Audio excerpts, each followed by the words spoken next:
respect. Yeah. I think it's time for reality check. Yeah, reality check. Gotta get you back on cold. Reality check. For the young and the old. Reality check. Yeah, the heal your soul. Reality check. Get ready for the show.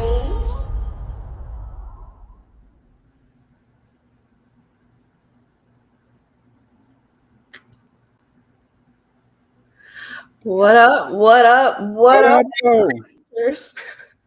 How you doing there, Eve?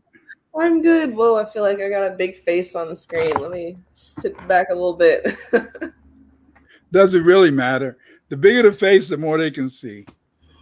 No, I'm just kidding. That's the I don't know. That's supposed to be the African. The real African woman is supposed to be thick. But big features, right? Yeah, that's what they say. I don't know. They say. Actually, I hear continental Africans shitting on the Black American look, and I never really understood that, because in real time I've seen people look like all sorts of different things, and How do you mean they don't like the look? Well, they'll say that we have that we're mixed, with the colonizer. We're so light because of colonizer. We're so comfortable being this mixture, and I mean, you can't choose your parents, right? Like how mean? They're so mean sometimes. Well, it's not entirely. It's not really mean. It's ignorance. We don't even know our history, and we've had this history where we're supposed to be entirely African. And as you know, you can look at an African and you can say, hey, that's not me. Even if they're Somali, even if they're light skinned with so-called fine features, you can still tell the difference. Right. But the thing is that it's a jealousy, because you got to remember that you're a superwoman. Yes, Eve, you're a superwoman. Oh yeah, get that smile. Yeah. Yeah, you're a superwoman. Because see, no matter what they say is that we did go through that ethnogenesis. We're the product of Aboriginal blacks, Black Irish, and Sub-Saharan Africans. So we have memories of three continental populations. We have the genius of three continental populations. We have, in a sense, the inventiveness. That's why the entire world culture, we made it. I mean, we're the ones that made the telephone work. We're the one that made the electric light bulb. Everything is on light. We're the one that made the resistor. We're the ones that made the computer program that we're on right now. They say, you guys wouldn't be using those computers and cell phones without Africa, without our resources, without our cobalt, right? So no, we didn't need. How you doing, Jalen and Zachary? We don't need the cobalt. Maybe some of that for the battery for the telephone, but not for the computer. Remember, they made those things back in the 60s and 70s. The whole point is that it doesn't really matter. But they don't own anything anywhere. I was looking at this video today where these Chinese were slapping some Ethiopians around. And then a few months ago, the president of Ethiopia was talking about, that African Americans, we're not worshiped, we're lazy. And yet they're letting the Chinese come and whip their ass. Right. Literally whooping asses in 2024. I've seen those videos. That is so strange to me, that you can be so ballsy with your talk and then let people treat you like that at home. Like, y'all are home, and these people don't respect you there. But see, the thing is that when you don't respect yourself, when you don't know your history, what can you do? Remember, they have no history. They have no history because they have no history because they're a nationality okay, Africans are a nationality without a nation. What I mean by that is that because of the fact that when the Europeans at the when they divided Africa up and the Europeans took this state, that state, and they purposely made sure to divide, African ethnic groups. Leave a few houses in Nigeria, then put some other houses in Chad. Then we can have some other houses up in Cameroon. And so what they did, they successfully divided them up. And because they divided them up, that meant in a sense that they don't really have a nation and they don't really have a nationality. Mm-hmm. See, when Tariq Nasheed said, "Aha, it's time that we delineate. There's a difference between us and other folk because we're foundational Black Americans." When he did that, yes, he made us into a tribe, but he made us into a super tribe. Because the fact is that we got our divisions. Hey, come on now. Everybody grew up thinking that high yellow girls and boys were the finest men and women on the planet. Over time, we started saying, "Hey, let's give another brother or sister a chance." But that's how we began, And so again, it's nationality versus no nationality. The African cannot have any nationality, even though the Africans can come over here and they can attend our HBCUs. And in fact, it's really sad that many of the HBCUs, are full of non FBA. My granddaughter, she's went to 2. I keep telling her, don't waste your time, but she wants to do this. She went to 2 HBCUs. Yeah, now she's coming back to. She went to one in Arkansas. Let me see, what was it? She's in Arkansas now. Then she went to another one last year somewhere else. So I mean, hey, they're all bullshit because they don't really give you good financial aid. They don't give you good financial aid. What they do is that it's a bait and switch. They bring you in and then they say, "Aha, we're going to give you all these scholarships." And then you get a scholarship here, a scholarship there, maybe another scholarship down the road. And then in a sense, but they don't give you anything to help pay for room for housing and room and board. And so then you end up with $14,000 to $20,000 in debt to pay for the room and board. Wait a minute. I thought I had a full scholarship. We did tell you had a full scholarship. Full academic scholarship. Right. You've been there, done that.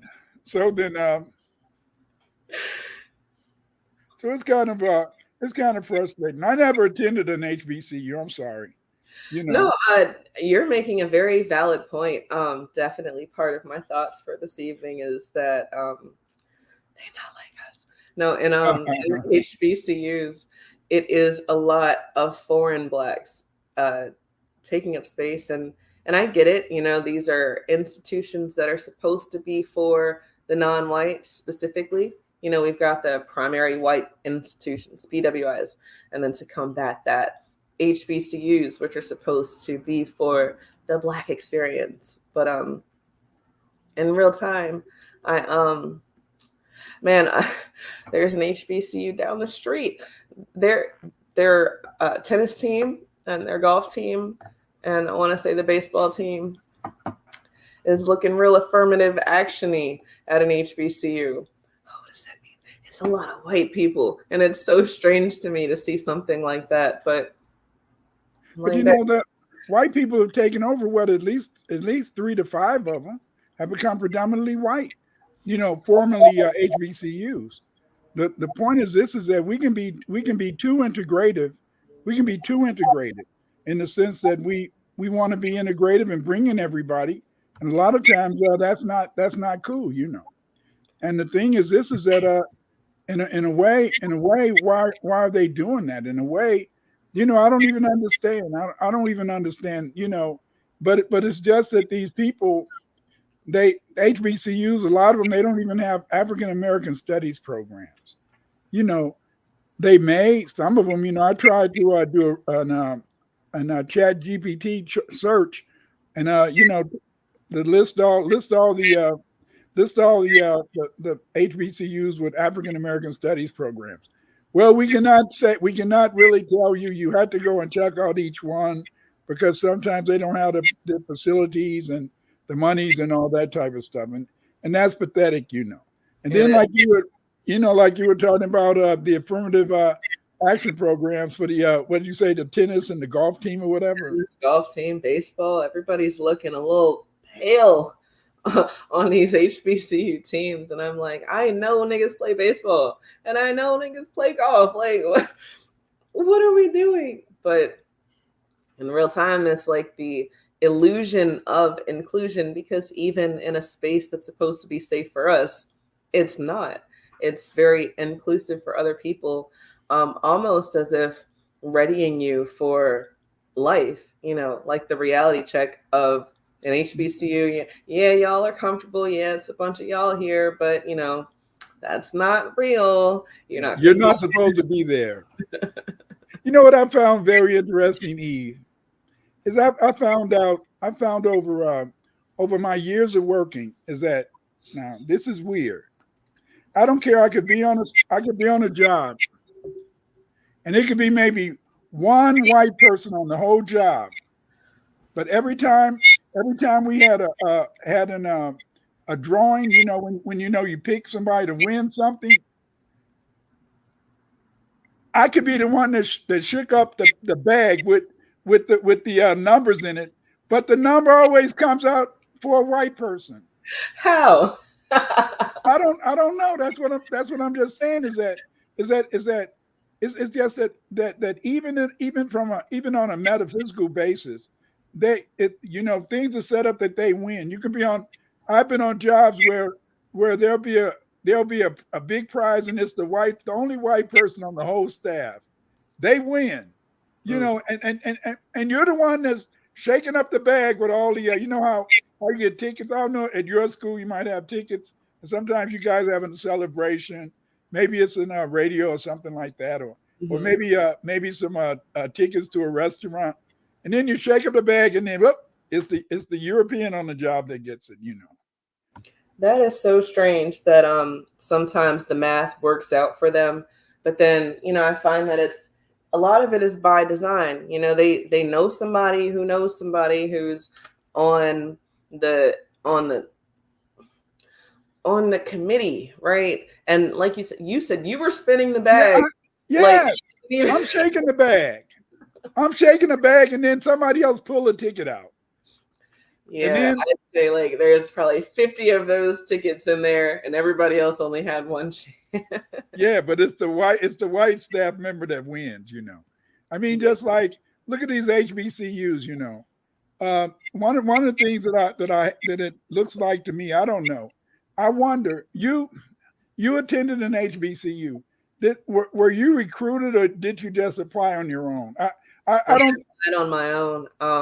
And I went for graduate school. So my parents told me that I was not allowed to go to an HBCU for my bachelor's degree because they said that I wasn't going to get my degree. They said it was going to be a party school, that it's not serious at HBCUs, and you know I'm not gonna do the things that I need to do there. So I needed to apply to other schools, and really, like you said earlier, I ended up getting more money from the PWI that I went to, like scholarship wise, than I did from the HBCUs that I applied to. But after I graduated, I said that I was going to go to an HBCU. Like, you can't tell me that it's going to be like that without knowing for sure. And even if it was like that when y'all went to school, it's not, you can't tell.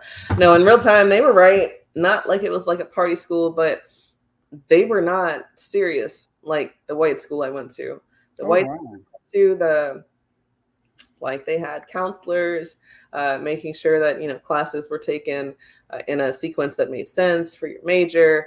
I never had to worry about like my financial aid not going or coming when it was supposed to. I had zero issues. I go to an HBCU, now my financial aid's all jacked up. I have to call people about money that not even grants, these are scholarships. This is money that so-called scholarships. Right.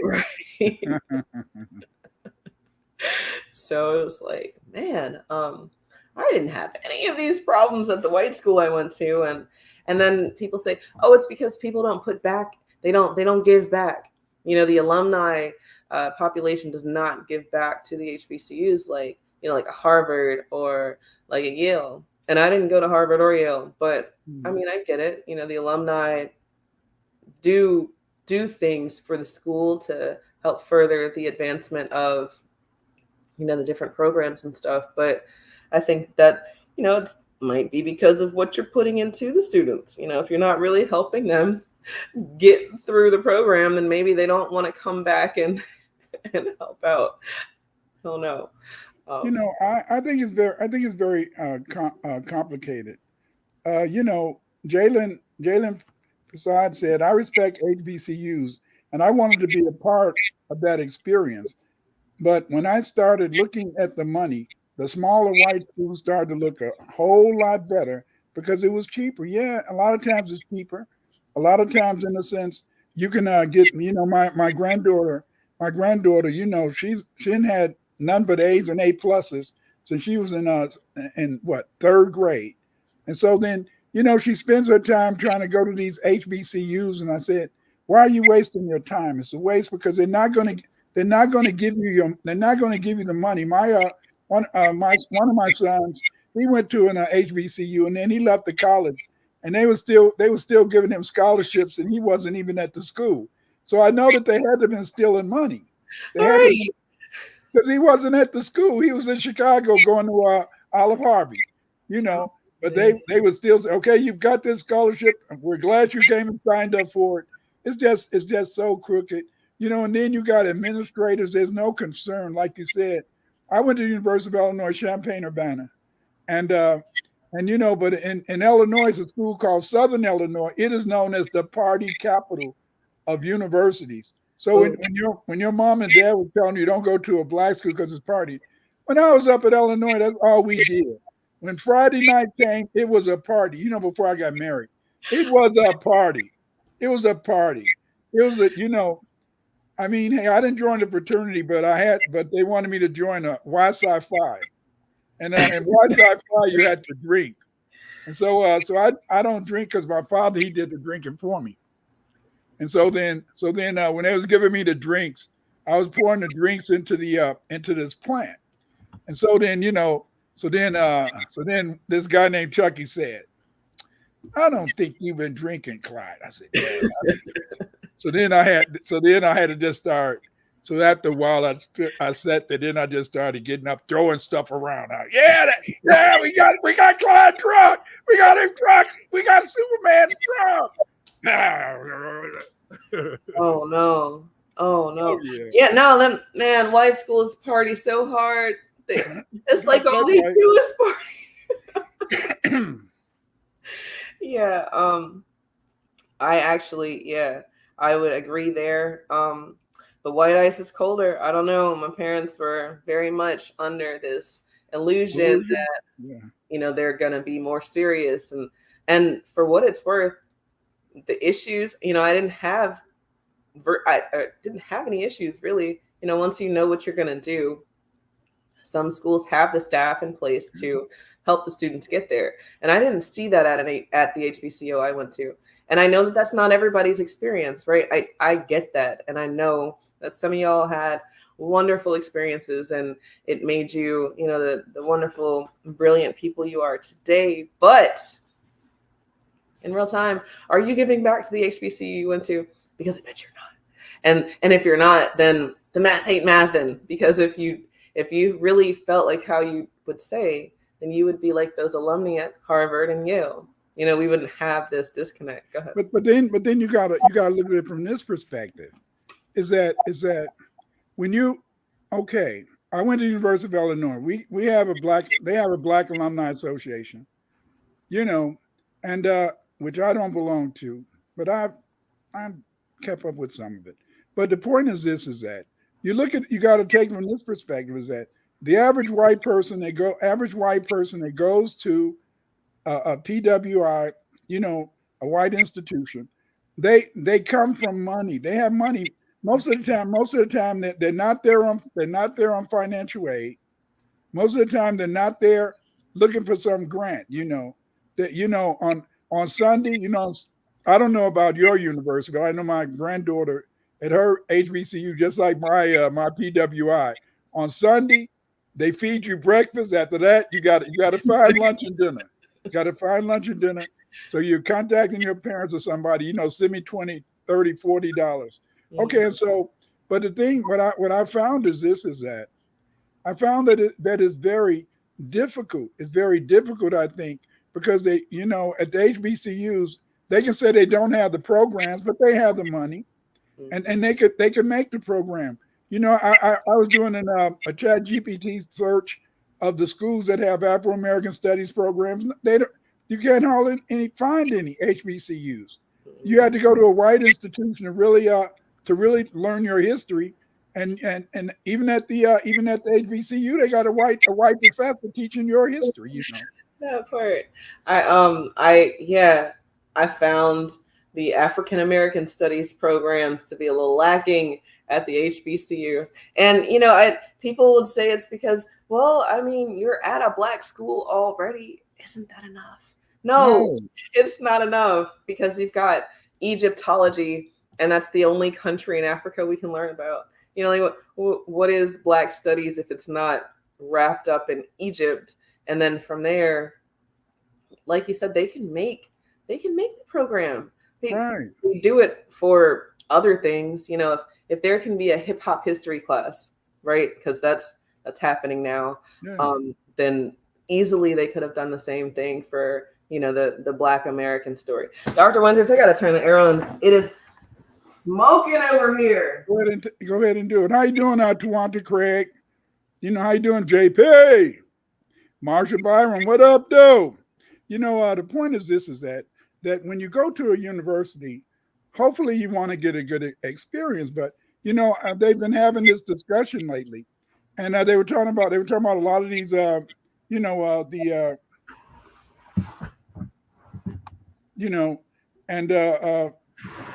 you, JP. JP says, this channel was my HBCU, and Dr. Winters is a professor. That's right. My textbook. Thank you, JP. That's a great way to look at it. But what I found in a sense is that when you go to university, I attended a white university, and what I found is yes, they do have the support programs. They're going to make sure you graduate, because you're going to have to see your advisor all the time, and your advisor is going to look here, there, and he goes, hey, you got to get XYZ course. You haven't taken it. This is when you got to take it. If you had to stay this summer, you got to take it if you want to graduate or whatever, or if you want to go. But see, I heard them talking about how do these white girls get Black athletes, and so they was talking about that I think they get the Black athletes because they're good at oral sex, and I think their mamas teach them oral sex from the age of 2 up to 20, and that's why they're able to get those. I was an athlete. I played football. I know what them white girls was doing. Oh, yes, the sisters can make all the records they want, but them brothers just love.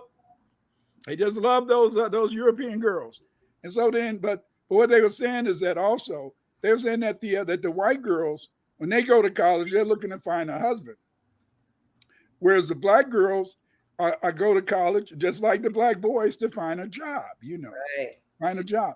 And I'm not going to tell a lie. When I was playing football, I did have girls who would wash my clothes. I didn't have to worry about washing my clothes. I didn't trust them to do my homework, but I didn't have to wash or nothing like that. So I mean, hey, they took care of that. Yeah. Probably, the Black athletes, they say that the white girls do their homework for them. So I didn't ever do that. I like school and studies. But anyway, so you got this dichotomy. You got this sister, she's at school to try to make sure that she graduates and gets a job.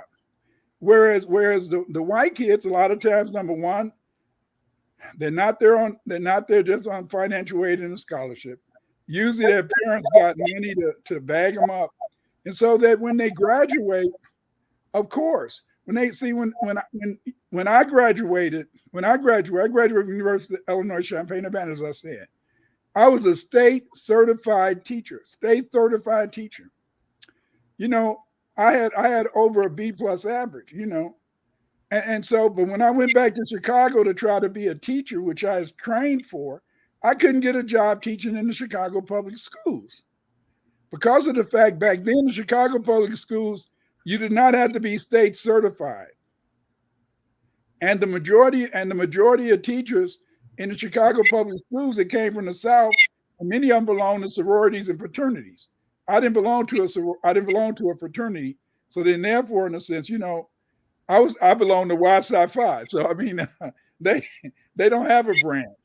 And so then I found, in a sense, that even though I was highly qualified, you know, I couldn't even get a job because the people from the HBCUs, they had the jobs. Because one of the things that I do like about HBCUs is that a lot of times the kids there can get those good internships. I think that's, you know, because it's all about getting a job. And so when that white kid graduate, his mom, dad, they know somebody. So you're going to get they're going to get a job, but they're going to have the money to, you know, put back into the alumni union.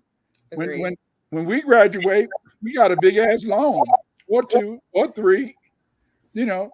I mean, I remember I listened to Karen Hunter and Dr. Greg, you know, Greg Carr on Saturday. You know, I'll admit I'm a Canubian. I'm a Canarrative person. I support just about everything, and that's all they talk about is the beauty of the Black college. She doesn't teach at a Black college, but he does. And they always keep talking about the beauty of the Black college, and you need to send your kids to a Black college. And then I think about back in the 80s when my kids were going to college and they were looking at Bill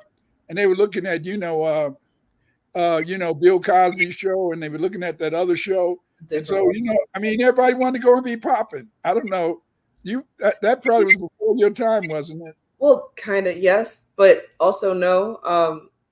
You know, the the little sisters and little brothers of the people who were, you know, in college around the same time. You know, those shows did make college cool, especially for, you know, Black people. You know, you knew that you had a place that, again, it's supposed to be a safe space for you, you know, after high school, before work. But like you said, we're not even being taught the same things with regards to what we're supposed to be doing in life in general. White female, Asian females, non-Black females are being told, go find your man, go find your husband. You know, you don't have time to waste.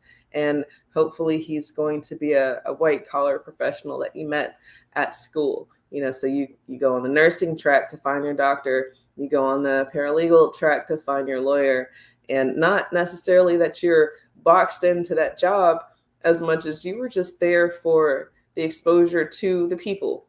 You know, you met him when he was on his come up to becoming a doctor, you know, because that's going to be a long haul. So, you know, all the years of doctor school, your parents have already told you what you have to, you know, what all is involved. And like you said, we're going to school to find a job. My parents said, this is the best thing for you. Either going to go to the military or you're going to go to college. Your parents told you that? Yeah, no, for sure. Yeah, my parents said. That's what I tell my sons. I didn't know that. They said you're not going to just stay around here. And I could not take a year off. I had friends who took a year off. You know, they wanted to find themselves. They wanted to travel. My parents weren't having any of that. They said no. Did your friends find themselves? Did they travel? No, they did travel. But, you know, people, when you come from resources, when you're not having the same struggles, you've got time. You really do have time. When you have a job straight out of college because your dad knows somebody or your mom knows somebody, you know, you do have the luxury and the leisure. It makes a difference. It does. And, you know, I thought it was cool that they got to do that, travel, because in real time, I worked. I mean, I've been working for a very long time. I mean, before college, I've been working, and that first paycheck in college at like a real job could have made me not go back if other things were in place. But like, I didn't have, luxury. Like I had to get a lemon to drive to work because public transportation here sucks. But Wow. it's like a little things that I had to do to try to make the math that my other race counterparts, they weren't having the same struggles. They weren't even having the same conversations. What do you mean work study? What do you mean work study what? No, I'm in the cafeteria to get some food, and then I'm gonna go. And you got to clean up. Like, you're cleaning up in the cafeteria. Like, okay, yeah. I mean, you're in the when I was in the cafeteria, there's a I'd get that plate and I'd walk back up there for seconds. Damn, look at that, look at him going. Yes, I was gonna get my work during the football season when I was on the football team. I didn't play all 4 years. When I was on the football team, we could go and we could eat at the stadium. We could eat steak, and on Saturdays we'd have filet mignon. On the game day, filet mignon, all that good stuff. But but the thing is, this is that what I find is that's the dichotomy that Eve, like you were working after I stopped playing football and I got married. I worked in student affairs, so I used to coordinate activities in the dorm, for Black people. I made a nice little salary too, but it was quite interesting because at that time, in a sense, you had more infrastructure, but that didn't matter because even though we had grants, all type of stuff, we still ended up with a loan. Somewhere along the line, they're gonna get you with that loan. Oh yeah, no, yeah. I think it's crazy that I had so much scholarship money and still have student loans. Yeah. That is crazy. My parents said, "Oh, it's because you went out of state." Okay, yeah, maybe. I know there's an in-state, out-of-state tuition. I think that conversation should, be held more seriously because, the financial burden on the student, it's a very real thing that's going to keep you from being able to do things later, when you've got this lingering student loan debt that you're just chipping away and people are buying houses and cars that you want to buy and, getting all sorts of different credit, but you can't because you owe all this money for a degree that you can't even get a job with, like JP said in the chat.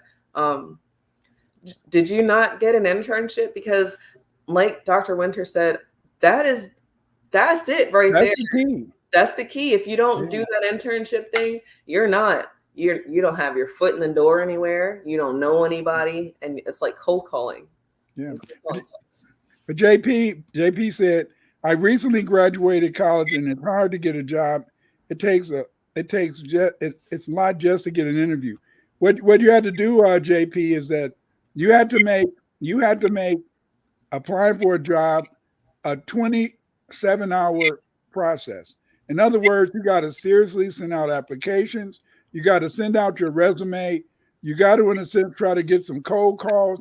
And even though a lot of times people are going to say, aha, you had to apply online. Sometimes still go down to that office, yes, and talk to the people. And you can just say, I want to do the application. But what would be the best thing to be on the application? You want to communicate with them and let them know, in a sense, that you're active. But you have to really spend 29, 30 hours a day. It's only 24. 29, 30 hours a day looking for a job. And then something may materialize. But the only problem is that I don't care if it's the Black an HBCU or PWI. At both institutions, they're going to still, if you don't come from a upper middle class household, you're going to have to get, some sort of loan. You're going to get some loan, Now, that's just it. But like I don't know. Somehow my sons, they went to college and they didn't have. And let me see, did he have a loan? No. My daughter had a little loan because she went to St. Xavier, so she had a loan, and but she paid that off and stuff.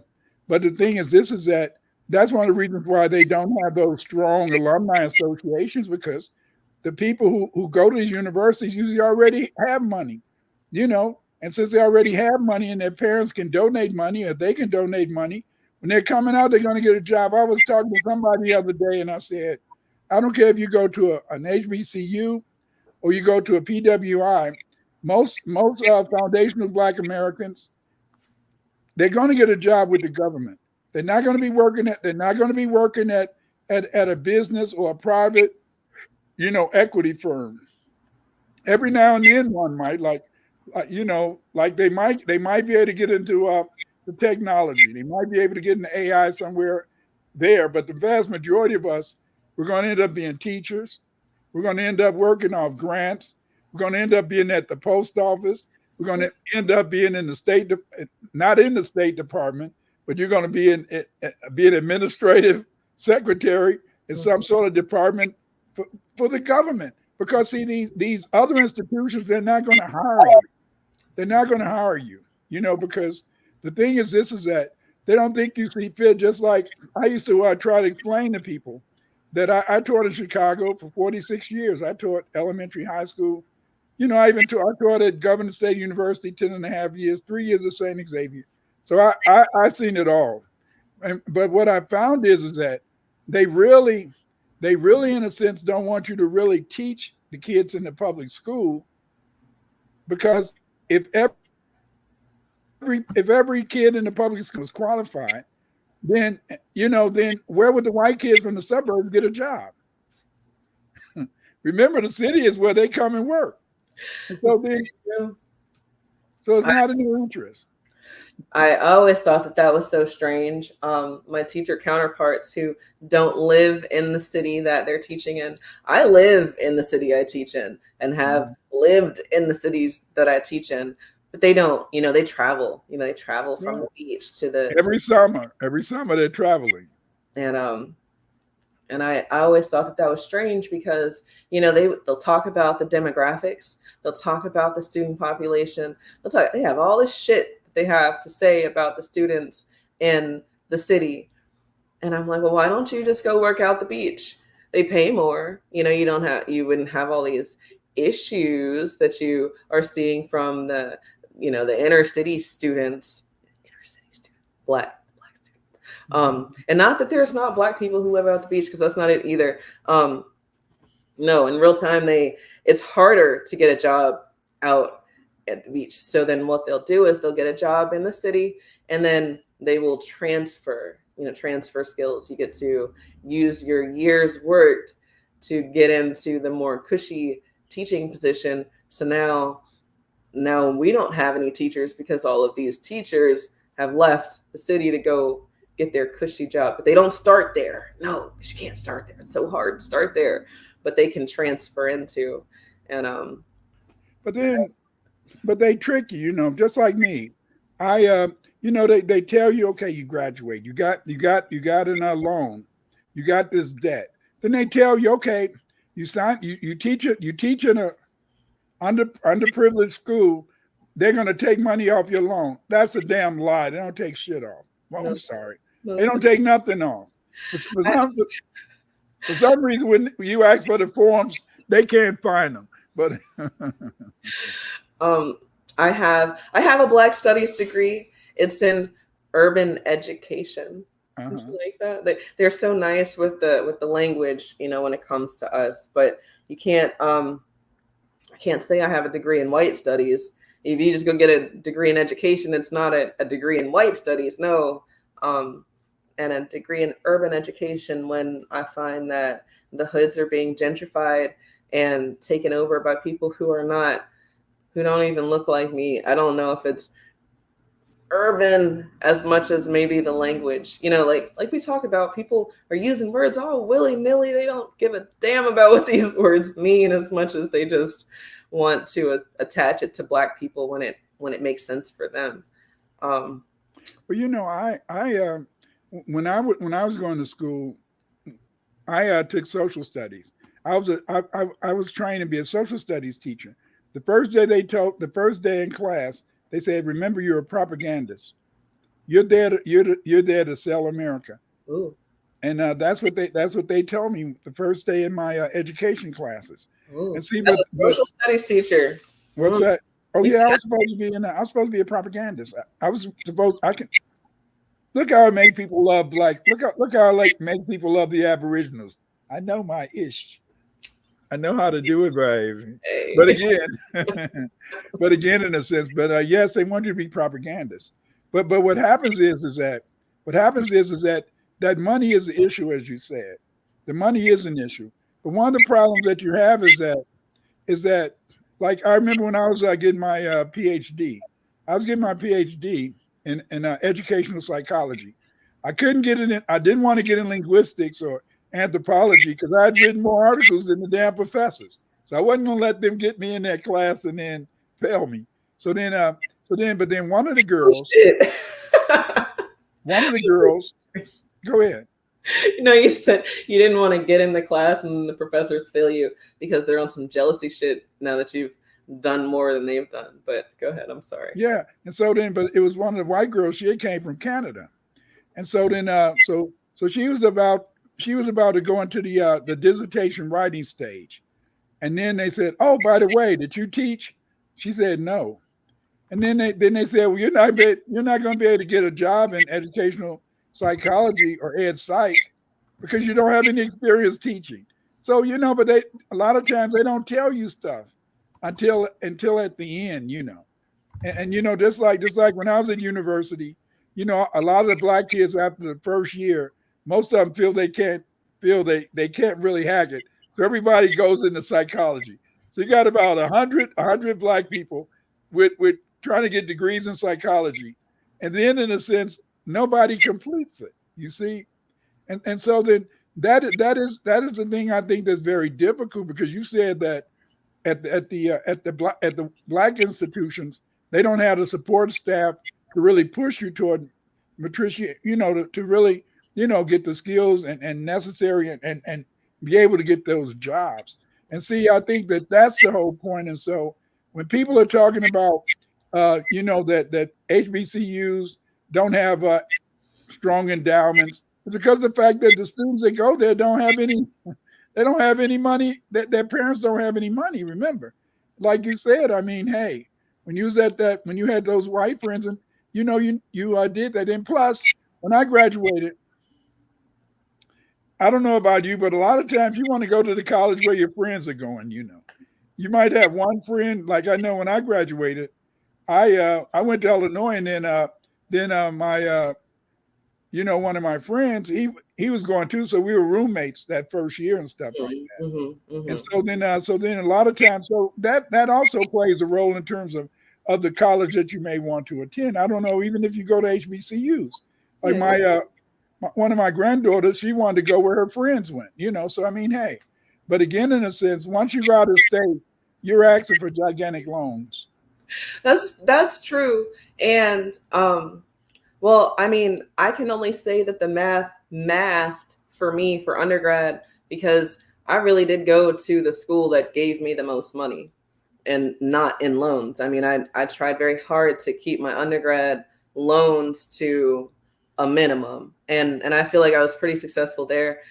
I didn't have issues with loans until grad school.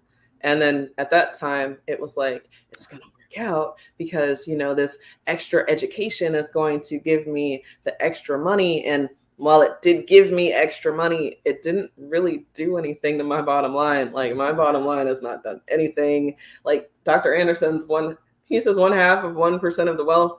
And I see that in real time every day. I get more money, things start costing more. So then it's like, how do you keep up with it when they're just, it's take, or every time we get some sort of reprieve. But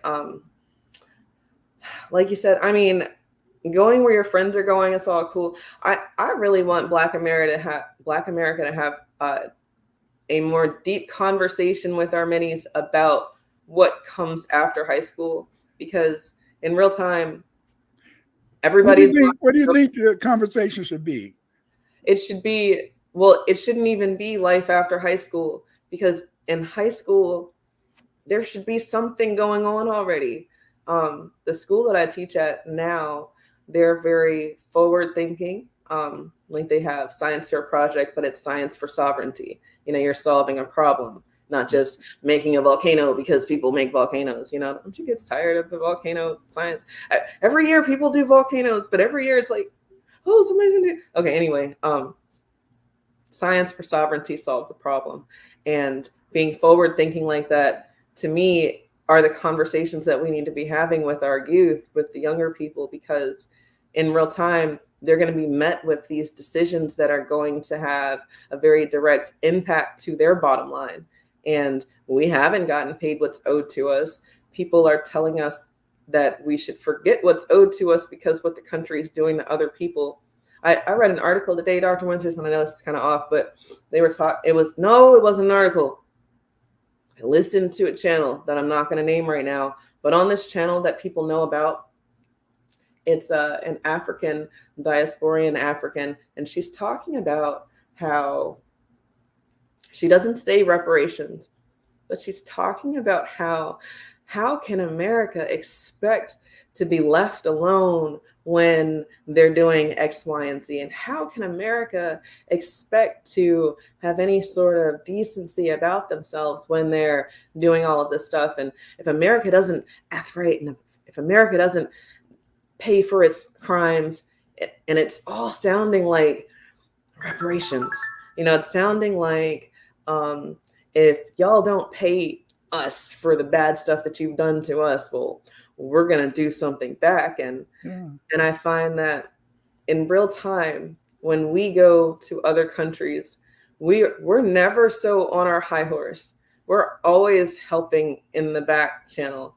My aunt lives in St. Kitts, and she's not over there trying to overthrow the government as much as she's had some very strong points about being Black, and then going to a country that's filled with Black people. And she's like, the math ain't mathing, y'all. And then, yeah, people don't like when you talk like that. And she's been met with a lot of resistance for having language like that. But it's not her trying to take over St. Kitts. She's not trying to make it hers as much as she's just like. But she's FBA. She's FBA, and we think different. And we think different. And when you grow up, you grow up with a fighting spirit, and other people don't have that fighting spirit. I'm going to show a few commercials before we end, because I forgot earlier. So I just want to show a few things. Maybe you guys can be supportive. Where is Yoshi? What's up, everybody? Yoshi's working on some other projects with Rhonda. Okay. They want to get an international program started. That's right. And so. All right, Yoshi, get it in. You're allowed to miss it. That's right. What's up, everybody? It's Eve. Follow me on Twitter and YouTube for space recordings and special live programs. 2024, we're doing things a little different if you haven't peeped game by now. So yeah, this is your chance. You can do it now if you want. Hit the bell here on YouTube at JustEveB, or find me on X at Justice4 Just Us. That's JUSTICE 4 JUST_US. And if you feel so inclined, support my channel and the work we do over here. The Cash App and Patreon links are in the description. Black first. So dreamy. Hey. So dreamy. Hey. I've just written a new book, History and Culture of the Black Aboriginals of America. Yes, I've written a new book. This book is called History and Culture of Afro-Americans. It's about the Aboriginal Americans. It's about the first people who inhabited America. Many people don't know about our great culture, this super culture that we created, but I discussed this book. In 489 pages, you'll find out so much information, great information, about, in a sense, what the Aboriginal foundational Black Americans did you're going to see in the sense that black people contributed much here. When the first Europeans got here, that's what they found. Yes, they found black aboriginals inhabiting the Americas. It was the black aboriginals that built this country. This is why you had to get my book, History and Culture of the Aboriginal Blacks of the Americas. In this book, you will find out the truth. You will know what we created. You will know who we are. Get this book. Buy it now.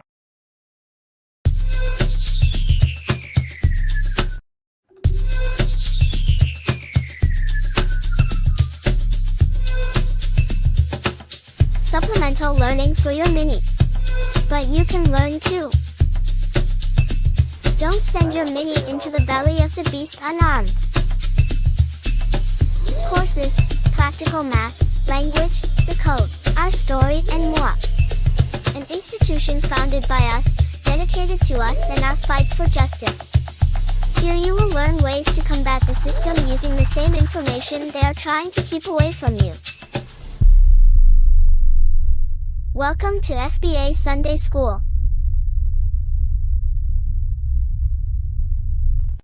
I check out that school. It's reasonable rates, and now you can join it every Sunday. And I try to support Yoshimod. Yoshimod could make videos for your upcoming, family reunions, things like that. So support Yoshimod.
Shake the spirit one time, it gets old close. She gon' take me out of space into another zone. Free spirit, she ain't messing with them petty hoes. Microwaves and cobalt inside her phone. Fucking in that vibe and smoking good on that drone. Call me eat the night with the cuz all up in a fro. This queen approach, she gon' drop it low to the flow. You know she liquid gold with the alchemy in the bowl. Trippy super soul, it's the greatest tale never told. She gon' get you right, you can set up on your goals. You gon' spend the night in the harmony out with your toes. You know she's super fine and the aura down to her bones. Super magic fairy, I'm lost in the rituals. She give me life like butterflies on the rose. Really rich and old, ain't nothing like cracker trolls. Sitting in the clothes, an extraterrestrial. And she never folds, her crackers up in the throat. She drink your wine, she rock you up like a bow. And she spark my mind with intellectual pose. Shake butter oils and linger up in your nose. Independent goddess, like rhythm up in the soul. Yellow honey, drip slow, sweet agave, at the toe. Independent finance, wine, citrus mist. My Wonder Woman, I wonder how to. I hope you guys support some of those products and programs. Tonight, family, this show went so fast. It's almost 2 hours. It doesn't seem like it. What happened? It's Eve's fault. Eve came tonight, and Eve was really on a skateboard. She just was looking like she was sitting down. She's on a skateboard, and while she's on that skateboard, she was making this show. Jasmine, oh. But again, Dr. Winters, we've only been live for an hour. We have. Time flies when you're having fun. We started at 7 my time, and that would have been 8 o'clock your time, right? Mm-mm. What time do we start? It started at 8 your time, 9 my time. See what happened? See what happened, family? Is that eclipse is messing with me. That eclipse is messing with me. I'm all discombobulated. So yeah. Oh, that's right. We did start. Maybe I'm getting dementia. I better watch out. So family, if you don't see me in a couple of weeks, you know what happened. I was lost in a fog, a mental fog. But again, that was a good time to show some of the commercials. No. It's definitely always a good time to promote. It is sweltering in my house tonight. That I've had to change tops. But hey, look, it's Eve. That's beautiful. I like that's your. I didn't know you had the t-shirts too. I thought it was just a sweatshirt. I haven't put this on the site because I don't know that people want to wear my name again so the family can see what it's like. There you go. It says Eve. The math is mathing. The math is mathing. The math has to math, or if it doesn't, say it with your chest. I want to put it on some t-shirts, especially for the summertime. I have a new product, because we've been in the gym super heavy. Let's go to your site. Do you have it on your site? Yeah, I do. Let's show it. Come here, Darian.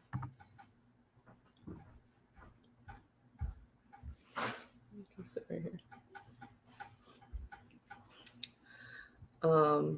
There it is. Let's share the screen. I think Isla shared it in the chat already, but that's the wrong thing. We have a new product in the shop. It is a water bottle for your workout and hydration needs. I might just get it to drink. I don't work out. Hey, you used to, right? Are you? My wife was alive. So that's the water bottle. I like it.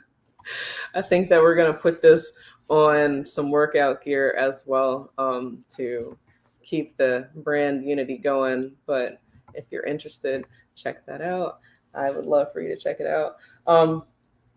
Daria has been wanting to say hi to you ever since we've been going live, and since it's kind of like past her bedtime when we finish, I told her she'd come say hi right now, and then she's got to go to bed. So there she is. Put her on the camera, can you? How you doing? Hi, Dr. Winters. Hey, did you have any questions? Did you want to ask the grandfather of research? Did you did you do the Sunday school where he came to Sunday school? Yes. Did you like that? Okay, cool. Well, so now if she's got a question, ask it. You got any questions? No. You know who I think would have a good conversation with him? Well, do you think so? Yeah, he would. Yeah. All right. Well, maybe you talk to your teacher tomorrow and see if you can work something out. Good night. Yeah. Good night. It's so wonderful when they're 12 and 13 and 14. Well, 12 and 13, you can get them to go to bed. Well, yeah, you would think they Well, at least they go in the room, and as long as you come back in an hour later and turn off the TV, I tell you don't turn that TV on. It's the phone. Ever since they got a phone, they think that they can the minis they mimic us all the time. Uh-huh. We're live right now, so what I'll see them upstairs, and they'll be having a program. They'll have a show that one of my sons is doing the news and the weather, and he's bringing it to you live, and then you got them panning with the camera to another one who's doing her workout. She's getting her workout on, and it's just that's good. They're gonna O'Shea Duke Jackson, he would say that's good. He says that they need more people on YouTube so they can make money. There you go. Yeah, they feel like they have content. I said you better content them grades. Yeah. But no, I told her she could, since it was commercial break, and now she's gonna have so many questions that she didn't want to ask you right now. She'll have them later. So, but it's interesting. It's interesting, because most of the time, I'm very. It's sad for me to say this, family, but it seems as though if you go to a private school or your home school, it seems like when you get into the world, you get jobs faster or jobs easier. This is based on anecdotal evidence. Like if you go to Catholic school or some private school, but I don't understand why. I don't understand why that makes a difference. I don't understand why it makes a difference that because you did attend a private school, then the opportunities in life, it seems as though, are a little bit easier and better. But I don't know why that should be proper. I mean, you can come out with. I'm sorry. Ahead. When you say private school, you mean in general private education versus public education, or are we talking college again? I'm talking private period. Okay. You know, like in Chicago, we got it's a few private high schools, and then every year they say the entire high school is accepted at universities around everybody's accepted at university, and they've got $4 million in scholarships, and they're going away to university, HBCs, PWIs, and they're going to be successful. But then again, you know, so many of us go, but so few of us complete it. You know, so few of us complete, especially when it comes to black boys. You know, black boys they want to get everything right away. So I don't care if it's in PWI or HBCU. Since they want to get everything right away, they don't have that patience to maybe stick around, and and they don't even really and because of the fact that the trade, at least in Chicago, I don't know about Washington, but at least in Chicago, all the trade schools are out in the suburbs. All the trade schools are in the suburbs, and the real predominantly white suburbs, because Chicago got a lot of entirely black suburbs. Country Club Hills, maybe Country Club Hills, University Park. It's a whole lot of entirely black suburbs, but it just so happens that the training centers, if you want to get a trade, are in the white suburbs. Mm-hmm. And so then in a way, it's almost in a way to make sure that those black people who want to get a higher education, especially the black boys, aren't going to be able to get that trade and get into those jobs, And the location in the chat, they were talking about location, and that is so real. Because if you put it in an area that they can't get to, then simple, and things become very clear who they want to have these jobs. I think that it's complicated. It was impressed on us, me and my brother, that the fact that we went to private school, that's going to give us more access and opportunity. But I don't know that that's real. I think what's real is if the parents are committed to making the child competitive, then it doesn't really matter where they go, public school, private school, whatever, because the parents are having plans. They're thinking, they're forward thinking. They're not waiting for something to happen.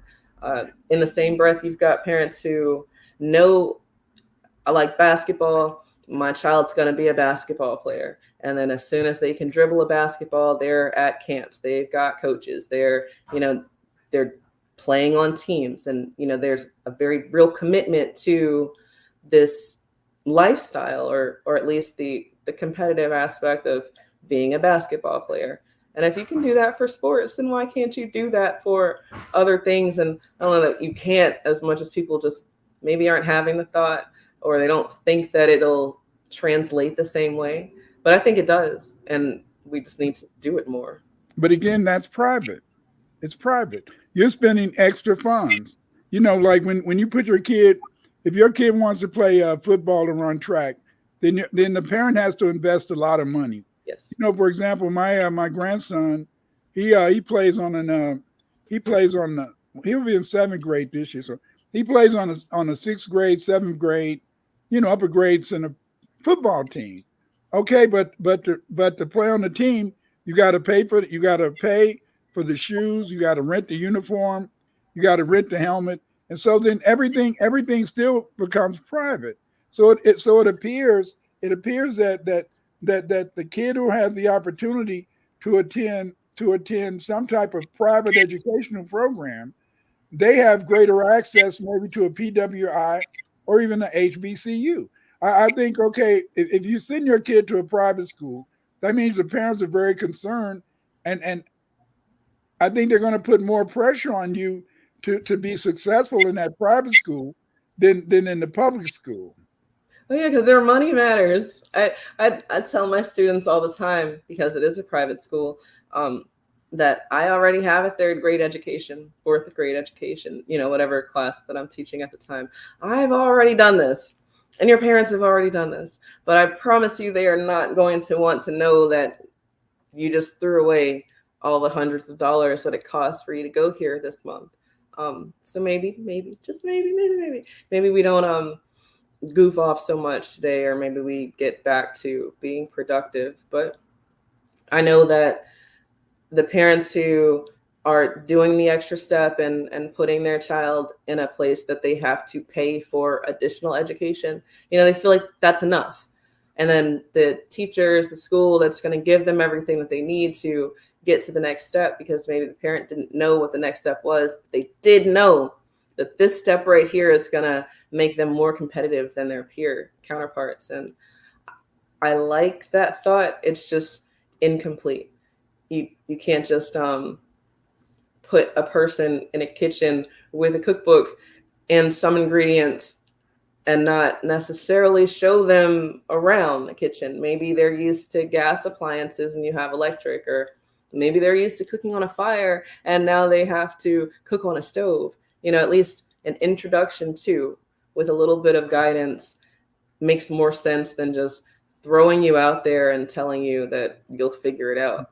Because PWI or HBCU, a lot of us were just thrown out there because our parents didn't know what the move was. We weren't being taught to be forward thinking as much as we were taught that you're going to need a job because bills cost money. You don't want to live off the government. But then look at what you just said earlier. Most of us get government jobs anyway, so living off the government anyway, it's weird. It's weird. You lose either way. You either get Section 8 or you get a pension that you might get later, maybe. Well, very few jobs get pensions now, so that's kind of it's very tough, very tough. But the thing is that it's kind of not fun, because when they were having a debate earlier this month, when the NFL players were with the white girls, and in a way sometimes you have to envy Europeans, boys and girls, that they can go to a university and they can study a class, they can study a discipline or a subject that they want to study. Whereas a lot of times when we go to university, we're thinking about what I need to take to get that job. Whereas they're saying, hey, I want to be an archaeologist. I want to be an archaeologist. And so they study archaeology. And then you say, damn, I sure would love to be an archaeologist, but I better take some education classes so I can get a job. You see what I'm saying? So you got this conflict of interest. Even as a Black student going to either an HBCU or PWI, can I study a subject that I want to study, or do I have to study a subject that's going to help me to make money? Because see, I only went to college for 2 reasons. I went to college so I could play football, and I went to college so I could be a social studies teacher, because I had already, but I had decided on those careers years before I got out of high school. Did you already know what you wanted to do when you went to university? No. I knew, like I said, I knew that I was going to have to do the things that I got the scholarship for. So I played the trumpet, so have to play the trumpet at least in some form or fashion to continue to get this trumpet money. And then in real time, I said I did not want to be a trumpet player. And no offense to the people I know who are still instrumentalists and who are really good. No, keep being really good. That was not going to be me. I was never going to be a trumpeter. Mm-mm. No, but it did pay, for a couple years, and that is how I decided what I didn't want to do. And then in real time, I said I wanted to be an artist, Dr. Winters, and my parents said, that's not going to pay anything. Like, what else you got? And I didn't have anything else because I just knew that I wanted to study the thing that I thought was cool, and I wanted to be really good at the thing that I thought was cool. And that was going to be enough. And in real time, after you graduate, I didn't get a job in my field. I got a job doing something completely different. And then, get more school, go back to school. You'll get more money. And I did, and I didn't. Teachers don't get paid shit. But like you said, it is one of the lanes that they push us into. Be a teacher. Be a teacher. But down south, it's a little bit different. Like when I started teaching, the people in the suburbs, they were making the big money, $50,000-$60,000 a year. But I found that because in the Chicago public schools, you get paid off the amount of education you have. By the time I retired, I was making more than my principal. In real time, after I got my master's, there were people who had been teachers for 25 years who weren't making what I was making. And it was just that extra. Yeah. And they hated it. They hated everything about that. But I would say, well, why don't you just go back and get your master's? Like, it's so easy. Just go back and get your master's. And they would say, they've been teaching since they could teach, since they were 22. They've been a teacher since 22. They're 42 now. They're 50 years old now. And all it took was 2 more years of school for me to get the same salary as someone who's been working half my life. It's crazy. It's crazy. That's just one of those things, because like when I started teaching, I already had a master's, because when I graduated, I had a BA and a master's.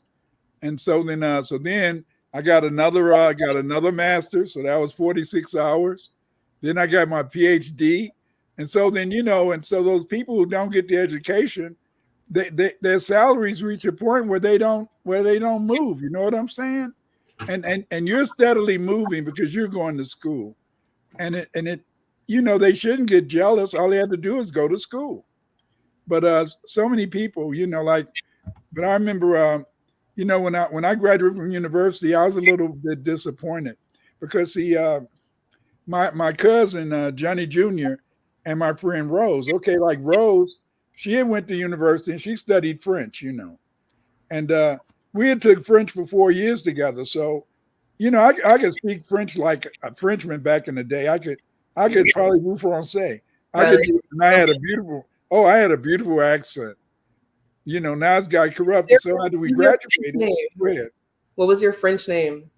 Tulabet. You crazy. She called me Tulabet. No, it was Claude. But she was always saying Tulabet. Because the thing is that I would get a red D. Back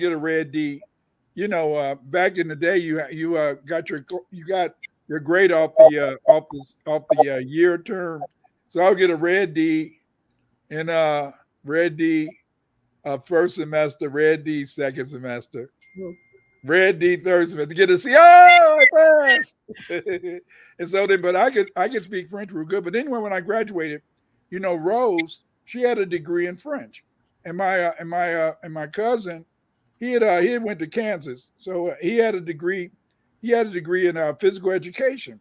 So because their parents had money, then they went back to school. Rose went back to go into special education, and that was a hot thing back in the 70s.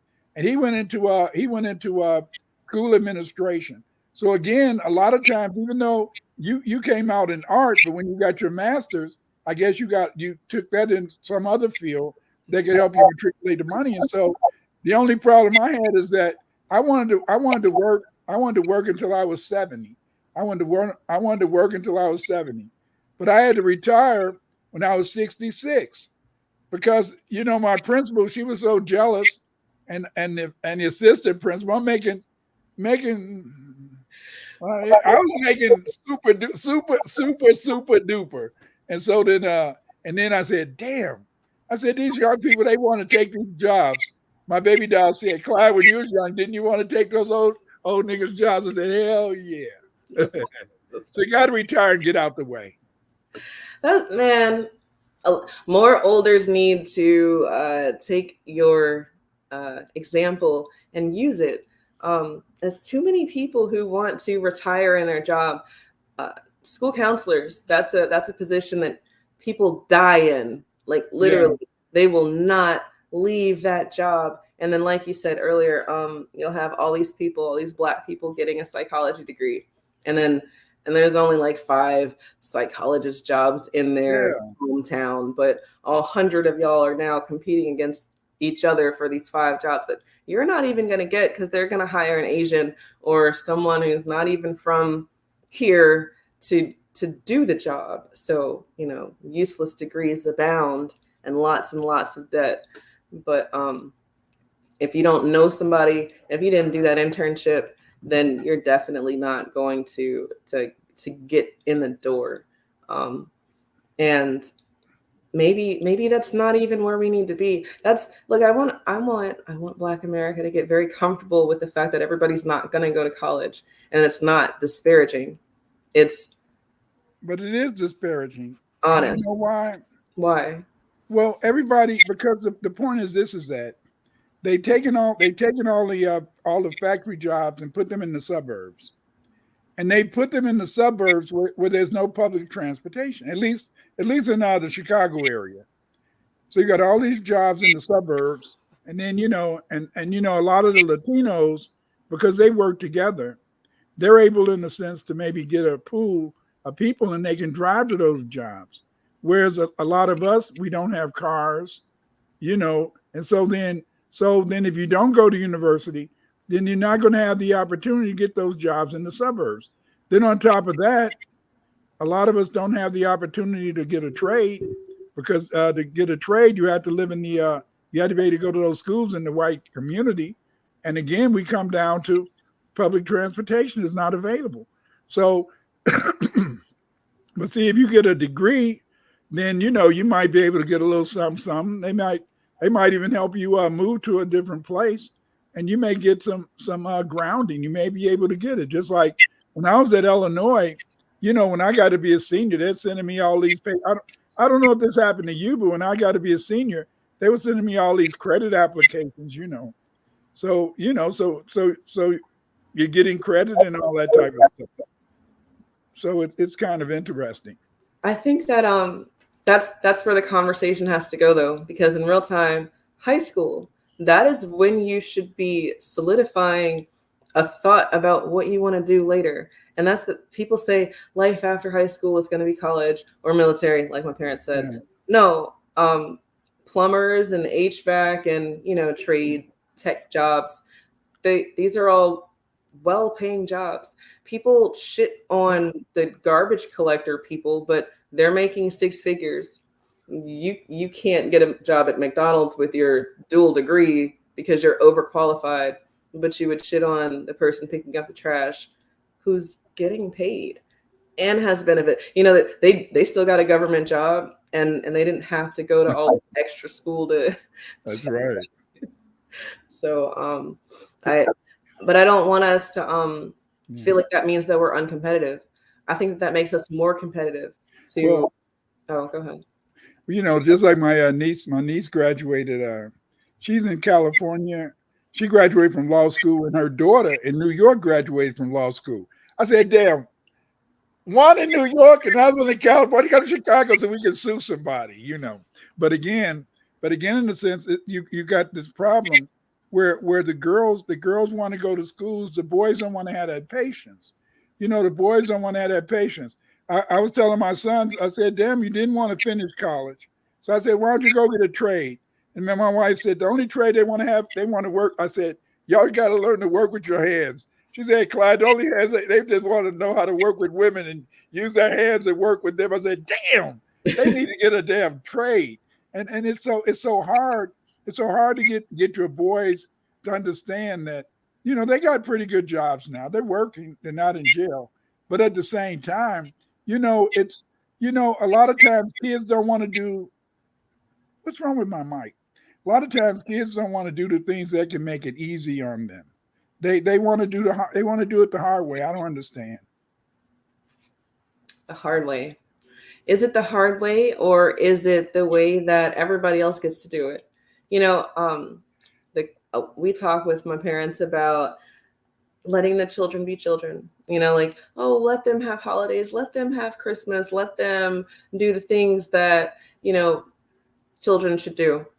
And then in real time, we have to also have very hard conversations with our children about life, because it's not the same for everybody. Our peer counterparts in other races don't have the same conversations with their children.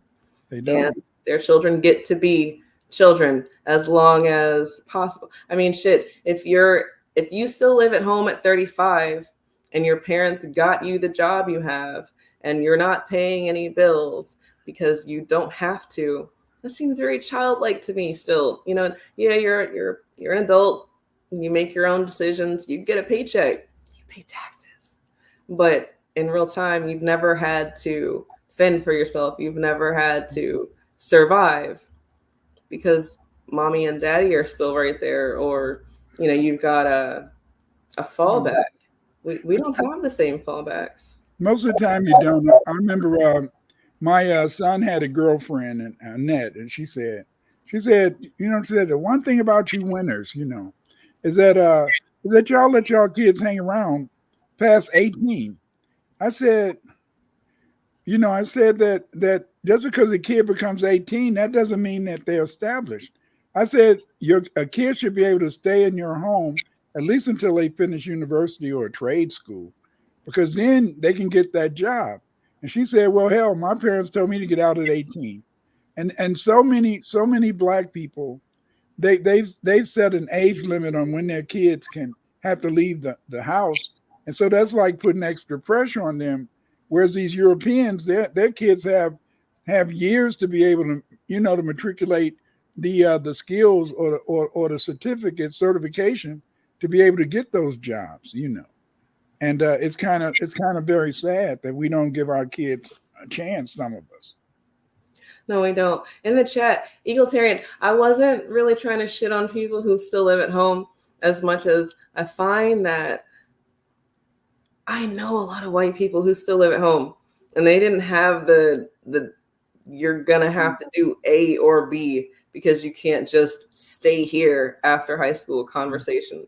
Like my parents told me and my brothers and sisters and all of us, we got told that you have to have a plan, and the plan, you need to figure it out because it's not my life. These aren't my loans. I'm not going to have to pay this stuff back. So make sure you get a job that's going to pay, make sure you're majoring in a degree that's going to get you a job that makes sense. But that's the whole point. There's no job that you can take. I mean, you got a lot of Black people got BAs and masters in business administration. They got masters in business administration, and yet they're a manager at McDonald's. What is that? What is that? And so, you get these jobs, but you can't afford it, or the money is the math ain't mathing, as you usually say. No, the math doesn't math because the struggle is not the same across the households. What I've seen people get turned down for being too qualified, being overqualified. I've gotten turned down for being overqualified in a job that I said, look, I will take the pay. Like I want the experience. I want to learn more about this industry that, I have this degree in, but in real time, I didn't have enough experience. I didn't know enough people. And that was just it was like a printmaking job. I really like printmaking. That's part of my art stuff. But well, I think Tone's fight, this is extreme. I had a teacher that told us she still pays her son's phone bill at age 40. You don't know what the situation is. Now, I'll admit that when my daughter went to college, I wanted to make sure she had a phone because we'd had an incident in Illinois where this girl, she was going to college and she disappeared, and they never found her or her car. And I always felt that my daughter should at least have a phone, So I paid her phone bill. She wasn't 40 though. Look, man, Dr. Wynn, I've never seen so many people whip out an EBT card or, like some sort of government benefit than I've seen other people. They tell us that we are the EBT queens and the food stamp assistant kings. Like, man, you go to Walmart on the 1st and the 15th, and that's not what you see. You don't see that. But what are we accepting? No, we're accepting people who say that they understand our struggle because they've got some melanin in their skin. And then we say that they can come to our schools because they've got melanin in their skin. And then they get out of the school and do that buffer class thing. Yeah. But see, you got to look at it like this. A lot of Africans, when they come over here, their people got money. A lot of their people have money because they were choreographed. They wanted to make sure they picked the right people. And so then therefore they brought in the people who they felt they could dominate, but also who they could manipulate. So a lot of times that's what we have, You're right. People say, the migrants are this group of needy people. These people who are coming over here, they need so much help. It's so expensive to get here. It's so expensive to come over here. And how did they get here? Nothing, right? How did they get here? They had to have money. They're fleeing on the wings of airplanes. Have you seen that picture? Yeah. 2020, they were literally on that. No. I remember Tariq had on one of his shows where they had some Asians, they was in California getting off this boat, running into the neighborhoods. These people, in a sense, it's pathetic, but see, I understand now why they do that, because see, that's a geopolitical thing, is that you want to have a large population if you think you can compete with the other nations. But at the same time, they're giving them money, they're giving them jobs. But it's always been like that. I remember my father. He used to always say, "Yeah, Clyde," he said, "when they brought those Hungarians, that destroyed every damn thing." So this ain't the first time. And that was back in the 50s. So they're always doing something to put us back. What I'd like to know is why, if they understand the struggle, do they not do the reach back and help out thing? If you're coming here because of everything that we've done to assist in your struggle, then you would be the alumni giving back to the schools that we don't have the resources to do that for. In real time, the private school that I went to high school, they're having the same conversation. And the alumni who give back don't look like me. The alumni who do give back look more like them other people. And then they say, well, this is why we have these programs, because we're addressing the needs and concerns of our alumni population, of our returning students. And I say, well, maybe the other students would want to give back if they had the same opportunities and resources, but they don't. So it's not fair to even expect that of them as much as they will. You matriculated through here. You're only as good as you are because you've got association to this school that you went to, and that should be enough, right? But Craig Carr, he teaches at Howard, And he said that some of the students at Howard, their parents are still paying off their loans. Their loans, and when you really hear a breakdown, you can see how the entire banking system today is based really on giving students loans. All the money that's owed, it's just amazing, all that money, and so these banks, they depend on it. That's why Biden and nobody can really cut the payments off.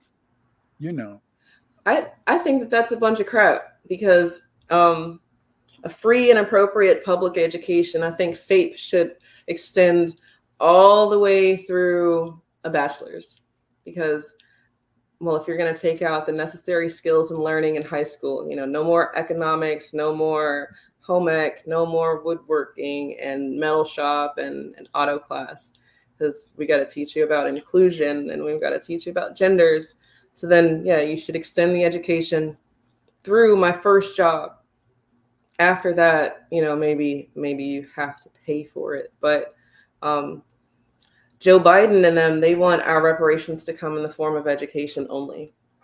And then they'll tell you they can't take your education from you. They can do everything to you, but they can't take your education. And I know people who want to give their degrees back because their education's not getting them the money. How you be a broke doctor? You've got $400,000 worth of debt. You're a doctor, though. You're supposed to be making the money, and maybe you are, but you've got $500,000 worth of debt to get to doctordom. No. And a lot of times, you may want to do some things that are illegal, or you may do things under the cover, because the fact is that you want to make that money. And that's why a lot of times they give you certain medicines that aren't really good for you. But it's interesting, very interesting. But the thing is this, as I said, is the only thing I like about HBCUs is they have those very good internships, and that's what can get people in those jobs. But it seems like to me that it's a double standard, because I mean, when I was at Illinois, and even today, I look at the Alumni Association of Illinois. A lot of them came from HBCUs, but they're giving money to Illinois, but not to the HBCUs that they attended. So that just shows that they're hypocrites. They're hypocrites. Hypocrites. Are they self-haters? Do they not like themselves, Dr. Winters?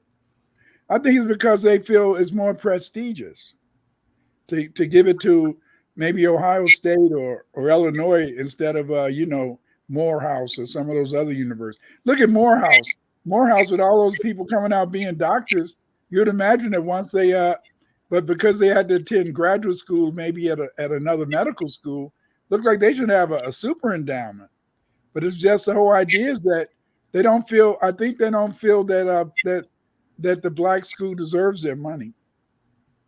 That's it's sad, because I can say the same sentiments are felt over here, but only because I don't feel like the resources or energy were being poured into me as a student. And maybe it's because I went for grad school. I know that that's a different experience, undergrad, grad school. But it just seemed like an illusion. HBCU seems like an illusion, because when you get out of school, you're not going to be around a bunch of you. Not really. You might live around a bunch of you, but like you said, the jobs that we're coming into, it's not like you had somebody who was waiting for you with a job when you graduated. Not really. I mean, maybe some of y'all did, and I know some people who were black, who were my peer counterparts, who did have jobs waiting for them. But these anecdotal evidences, I think that people should know about them, but you shouldn't bank on them. And then maybe we don't have jobs for each other because we're all trying to look for a job. If you're looking for a job, then you're not creating any jobs. So then where would the black employer be that is looking for black people to employ if nobody is out there being creative? So it's a lot of steps that I think and conversations that aren't happening in really pivotal times, because at the end of the day, after high school, you're going to college. And if you don't go to college, you're going to the military, and then at least the military will help pay for college later. Yeah. And I know, like my son, he was in the Navy. You get the benefit that when you do try to get government jobs like fire department, police officer, any government job, you get more points because you did have a military service. Then you can add the military service to your pension, so it can have its good points. If you can get out with a good thing. But to me, the basic problem is that you attend university, but a lot of times the university doesn't help you to get a job. You had to get a job on your own. And so then therefore you don't really feel you owe that university anything, because you feel that I had to get this job and they didn't really help me. And so why do I really want to help them?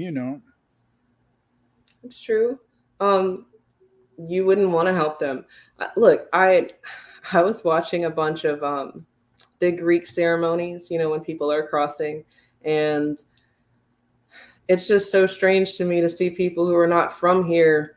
They're doing the steps, they're doing the motions, they're fully invested in this Black experience. Think Kamala as an AKA, right?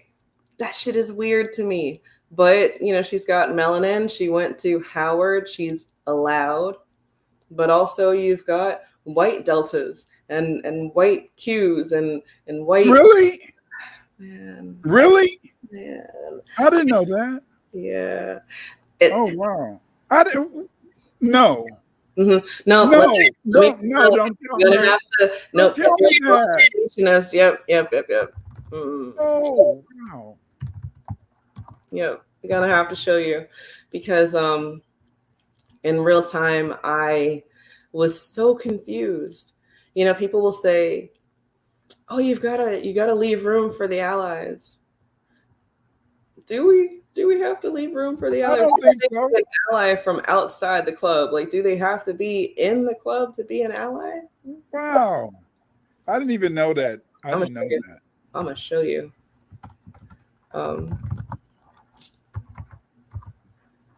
It's so crazy because, like, the white schools, they have fraternities and sororities.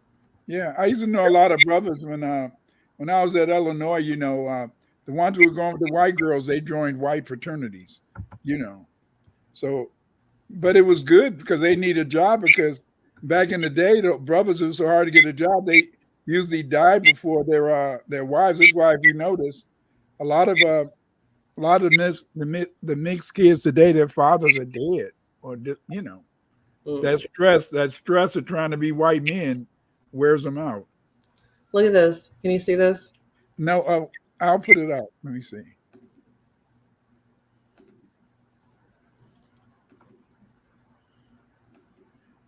Okay, yeah, I can see it. You want to play it? Oh no! Oh no! Oh no! He's shimmying. No! Oh no! Oh wow! Yeah, I know that's not a Q, that's a Kappa, and I know there's distinctions and differences and such, but no, he's not the only one. And the white delta, she's ooping. It's just wow. Niggas can't have anything. So not only are we including the continental diasporian Blacks, but we are also including the colonizer. Like, we can't have anything. But that happens at HBCUs. Like, it would make sense for it to happen at a PWI, right? You've got your Black Greek, whatever, at Harvard, Yale, MIT, fine. Somebody's gonna sneak in. But at Howard, that's gotta be like Mecca, or supposed Mecca of HBCU-dom, or Hampton. Howard is the HU that I know and love. If you grew up with Hampton being HU for you, then I guess that's okay too. But in real time, it's the baseball team, it is the golf team, the tennis team, and your organizations are being infiltrated by people who don't fuck with us. And then these people are not giving back, so then the same shit. You get to come to a university that was not made for you. You get to get the degree. You get to get scholarship. You get to get internships in places that we've been fighting for. And then you leave. You get the job. Yeah. Wow. Mathin'. But we've accepted that. And I think we've only accepted it because forward-thinking conversations are not happening during pivotal moments of the child's experience. And what I mean is high school. Some of these conversations need to be held before they can have their first job. Why? Because, if their first job is like Dairy Queen, and then they're thinking, oh, I'm just going to make this much money so I can buy my car, or I'm going to make this much money so I can buy this. But they're not talking about being innovative or creative or supporting themselves. Go ahead. One of my students in my research class, she's talking about the fact that when she talked to Black college graduates, she find out that they're not making as much money as she is. And she just, she works for the State Department. And she was just talking about how it's just, she was so surprised that the Black college graduates weren't even making as much money as she was making, in her position, But I told her, I said that the vast majority of white people that are in the Foreign Service, the real ones making the big money all came from where? Stanford, MIT, Harvard and Yale. So, it's the people with the big money get the big jobs, I wonder if, well, okay, you said you were getting paid the big bucks when you were in the school system, and then after by the time I got ready to retire, when I started, it was low. So as you matriculate and you get your experience, it's still for them people, right? Should you have tried to go out on your own and start a school, you wouldn't have been as resourceful financially. I did try to start a school, but Black people don't want to spend money for private schools. They don't want to, they want everything free. They don't want to be supportive of independency. See, if you try to start something, they want you to already have everything, just like Harvard and Yale, or just like the charter schools, or just like the top public, the top public school in your town, whatever it is. And like in Chicago, we got three Walter Payton, Whitney Young, and there's one more. These are the three top high schools in Chicago, but they just so happen to be the three top high schools in the state of Illinois. And you got all these suburban people somehow getting their kids, they're getting their white kids into those schools. Whereas many of the kids in the city, they're not getting to these schools. So they're not getting those options. They're not getting those abilities. And like you said, with these HBCUs full of foreigners, is it any wonder that they ain't shit anymore? Is it any wonder that nothing's coming out of there? No research, no care about African. Why should they care about Afro-American studies? They're not Afro-Americans. They're not FBA, so of course they wouldn't care. You're making an excellent point. Why would they give a damn? That is the beauty of the buffer class, you guys, is that you can pick the Blacks that don't share the experience. And then because they don't share the experience, they don't share the experience. The things that make us question things, the things that make us say that that might not be safe. Being the only Black in the room is not necessarily where you want to be. You don't want to be the only Black on a boat necessarily, with a group of others, because then maybe you don't make it back off the boat. We're not so trusting. And these other groups, I find that they're fleeing for something so heinous or so bad, some really bad self-inflicted shit. And I say self-inflicted because if you come from a population where it's mostly y'all and not a lot of them, self-inflicted problems. Then they come over here and they say, well, things are a little bit easier for y'all because, well, you're not doing it to yourself. They're doing it. And then I can kind of buffer. I can be this liaison of sorts in between them and y'all. But that buffer is just, it's not fair, Dr. Winters. I'm sorry. I don't want to sound like I'm bitching or whining because I hate that. But in real time, they're getting access to jobs and resources and programs. And then we're told to work harder. Mm-hmm. How? Yeah. You can't, you know, but at the same time, you can't give up. You know, like my kids, my wife woke up when we used to always talk about our dreams. And so one day my wife woke up and I said, "What was your dream?" And she said, "The only thing I remember from my dream was education is good, but boldness is better." And so then I told my kids after, I said that from now on, make that your mantra. Education is good, but boldness is better. I said, if you be bold enough, and see, this is the thing I think that holds some people back, is that they're afraid to take a chance. They're afraid to be told no, especially Black men. They're afraid to be told no. That's why a lot of times they give up instead of trying to get a better job opportunity or to move forward. They don't want to do that because they're afraid to be told no, you see. But I tell my kids, education's good, boldness is better. And I tell you out there too, family, no matter what education you got, you still have to be bold. And see, that sister, she can go and she can go and apply for a job, and they can say, "Well, we can't hire you this time, miss." You know, and then she'll keep trying. Whereas if you tell a brother, "Well, we can't hire you," then he'll just say, he'll hear some other bro say, "Hey, let's go stick up someplace. Let's go steal a car. Let's go and I can give you some dope to sell for me." You know, they give up too quickly. We had to in a sense work harder. See, I had 5 boys, so I felt that raising my sons, I couldn't let them ever get away with anything. I could never because I felt that if you let a black boy think he was slick, he's fucked up the rest of his life.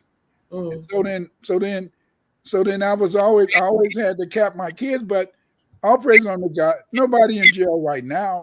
That doesn't mean somebody won't go to jail later. But the point is this, is that you have to give your sons a little different talk than you give your daughter. You know, your sons, you have to tell them that they had to try a little harder and not give up. That's do you think that our diasporan counterparts are having the same conversation? Because I don't. No. I think they're having the same conversation. But I do know that, you know, coddling the boys, that's not productive. And then hardening the girls is also not productive. But how do you teach them to be competitive if you're not doing one of those things? I don't know that I've met the person that you're talking about, you know, the one who got told no for that job but kept going for it, or got told no and then just didn't do anything. Which one, girl or boy? Either.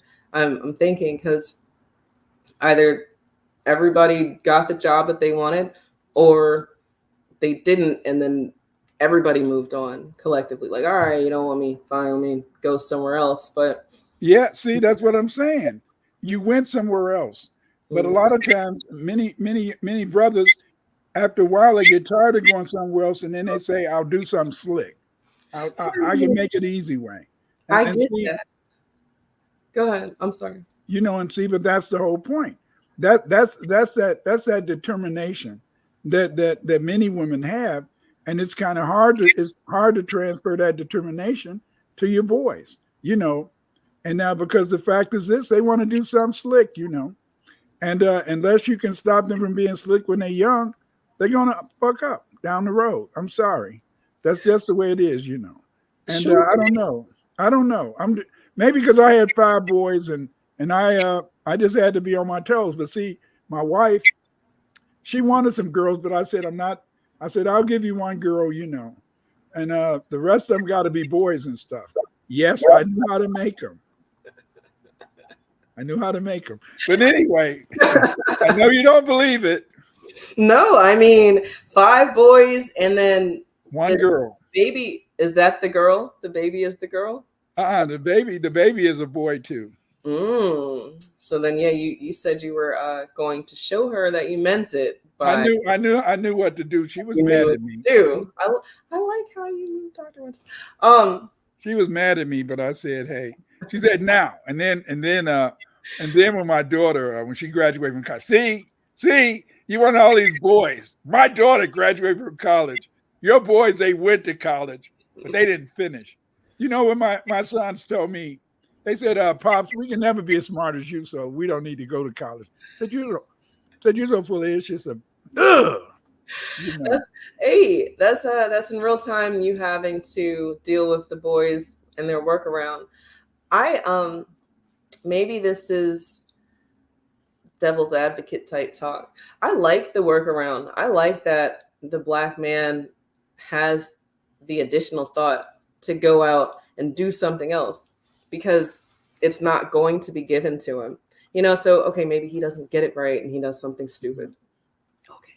Other people do too, like first them across the board, if we're going to be holding people accountable for their actions, let's make it even. I think context matters. If you're stealing because you're hungry, that might matter, versus like going and just stealing like a TV. But, the laws don't work like that for us. And people don't really care about the why as much as they care about what happened. And if that's really all they care about is the outcome, then it really wouldn't matter how you got there. You need to pay the bills or the lights are going to get turned off. That's the urban male experience. That's the urban male experience. But the only problem is that you have to me, I felt as a father, I had to conquer that. Because see, by me growing up in the hood, and they were growing up in the hood, hey, you walking down the street, and you're 40 years old, and somebody saying, hey, folks, that's what the disciple gang would say to other people. Hey, folks, and then you got some people in their 50s still gang banging. Come on now. And so then this is the way it was. But the point is is that you have to, in a sense, see, when I was teaching in school, I always wanted to teach my students is that I always wanted to teach my boys, when I taught my boys students, we had a branch school and we had the big house. When I taught at the branch school, if some kids wanted to fight, I said, okay, I would, I said, if you want to fight, it's going to take me, a while. And so whenever, if a fight broke out in my class, I would take baby steps to go break it up. And then the kids say, Mr. Winters, come and break up this fight. I said, I'll be over there. After a while, I didn't have any fights in my classroom because they knew I wasn't coming to break this up. If they wanted to fight, I said, well, at lunchtime, I'll let y'all go outside and y'all can fight. So they didn't do that. But I always tried to teach my sons, and I taught my students. It's one thing that they would tell is that I taught them that as a man, as a Black man, the only thing you have is your word. The only thing you have is your word. I said that nothing else you have. You may not have any money, but you got to stand on your word. You got to stand for something. If you say something, you got to mean it. And so I'd say, do you promise? I bet on my mom. I said, well, I don't want to hear that shit about your mom or your granddaddy or your grandma. I said, are you going to do this based upon the fact that you as a man stand on it? And so to me, that's what you got to do when you're raising boys. You got to teach them, in a sense, you got to teach them to want to stand on their own 2 feet.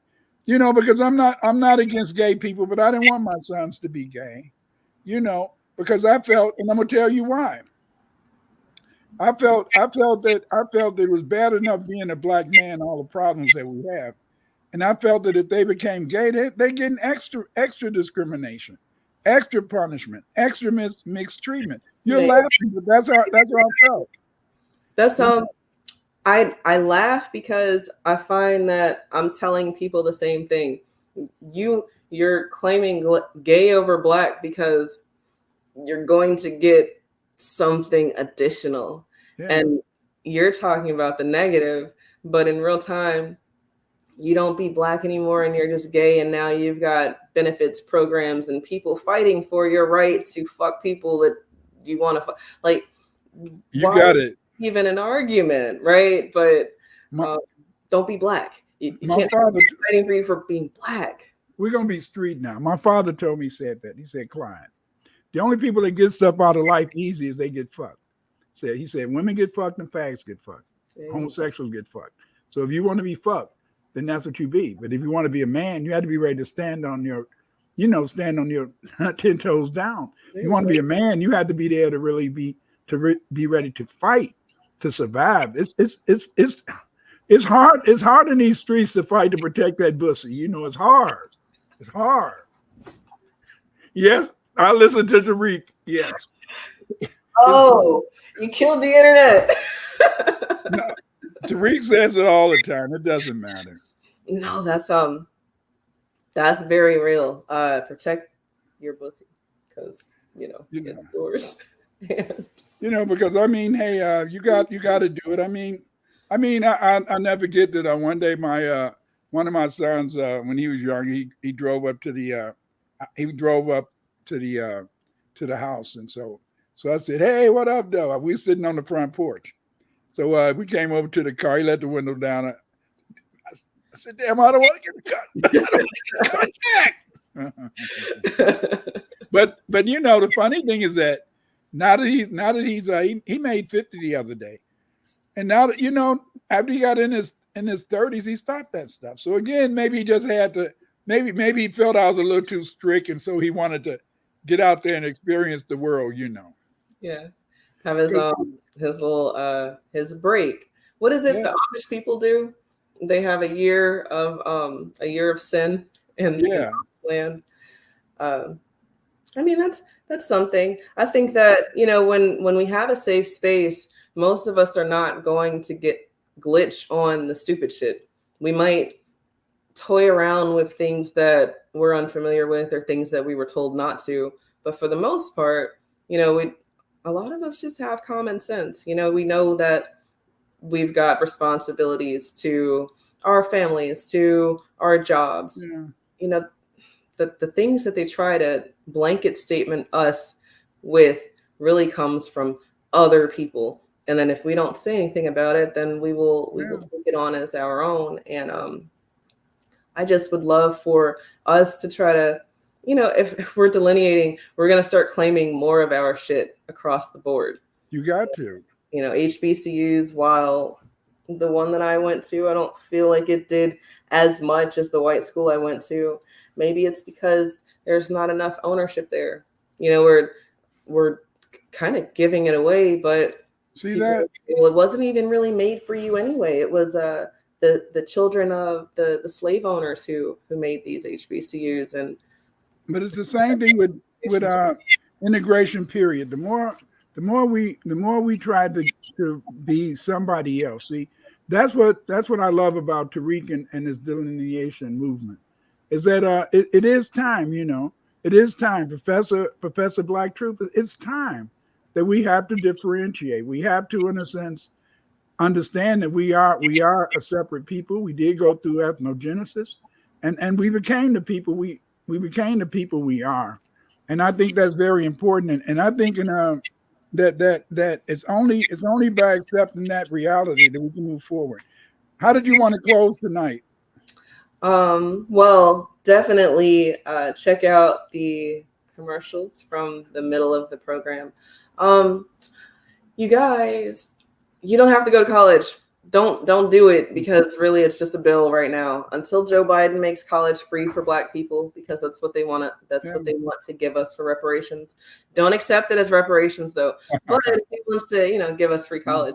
Just like, have you noticed New York City New York City used to have free education, period. And that's why, if you notice, most of those people who professors around the country happen to be from a certain ethnic group. Mm-hmm. See, but once they got their degrees, when Black people started going to schools in New York, they changed the whole program. Oh yeah, and that's what they'll do, you guys. They'll say that's what they said. They said you need a college degree to get the higher paying jobs. But then now that all of us have college degrees, they say no, you need additional college training. You need training and certification experience. So I say, have the conversations now. Maybe try to impart some of your passion on your minis, because then they're not guessing what they want to do later. They can tell you right now, I want to broadcast the news to people. I want to talk to people, and then you guys can have more conversations that make sense versus, oh yeah, you're going to go to college and you're going to have to owe a lot of money before you can start making money. That math ain't math. Just like I heard Tariq today, and he was talking about that one of his sons, and he said he told one of his sons, and he said, what do you want to be? He said, I don't know. And then he said, what do I want you to be? He said, well, you want me to be a lawyer. And he said, and you're going to be a lawyer. And I thought to myself, Tariq, you just don't understand. Your kids are going to do what they want to do. I had everything organized with my sons. I knew the jobs they were going to do. Which one was going to be the business lawyer? Which one was going to do civil rights? I had it all set out. And they told me, they didn't say it out loud, but they said under their breath, it's mine. You see, they didn't say it out loud because they knew I would have been angry. But again, in a sense, is that you got to allow your children to do what they want to do. If they want to go to HBCU, okay, fine. But you had to understand that it's not as constructive, it's not as organized, and you're not going to get the support. If you go to a PWI, they talk about you being isolated. You can be isolated at HBCU. If you don't get out there and talk to people and meet people, it's a waste of your time. Before we end, in the chat, it was I think it was JP. What you just said is what I need to reiterate. When you're going to find a job, and I know that a lot of it is online, like Dr. Winter said, if you go to the business and you make yourself a people, that sets you apart from all of the other applicants, because now they've been able to put a face with your name. Right. They know that JP is interested because JP drove all the way down here and she didn't have to. Yeah. You start showing interest in creative ways, then you don't have to blow up their phone lines or send a bunch of emails. It's just not the resume. It pays a step, because see, that's why if you want, you have to really look, you have to really search for a job. But thank you. Thanks, family, for coming. Thanks for sharing letting us share this time with you. But the most important thing is that if you're not going to speak up, support the ones that do. Have a good evening.